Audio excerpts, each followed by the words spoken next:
నగరంలో జిల్లా పరిషత్ సమావేశం మందిరం వేదికగా పులివెందుల తెలుగుదేశం పార్టీ కార్యదర్శి Mysore Reddy, Anantapur two town CI Srikanth Yadav మధ్య మాటల యుద్ధం కొనసాగింది. కేవలం సభ్యులకు మాత్రమే అనుమతి ఉంటుందని స్పష్టం చేయడంతో వారిద్దరి మధ్య ఘర్షణకు దారితీసింది. దీంతో ఎమ్మెల్సీ రామ్ గోపాల్ రెడ్డి అనుచరుడిగా ఉన్న మైసూర్ రెడ్డిని ఎలా పంపుతారు అంటూ తీవ్ర ఆగ్రహం వ్యక్తం చేశారు. దీంతో ఉద్రిక్తత వాతావరణం నెలకొంది.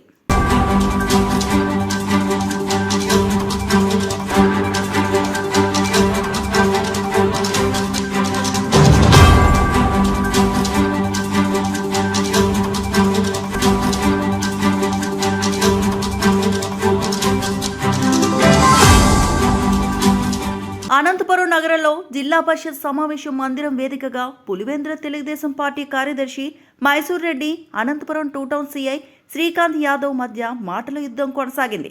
కేవలం సభ్యులకు మాత్రమే అనుమతి ఉంటుందని స్పష్టం చేయడంతో వారిద్దరి మధ్య ఘర్షణకు దారితీసింది.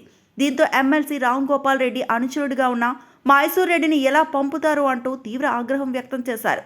దీంతో ఉద్రిక్తత వాతావరణం నెలకొంది.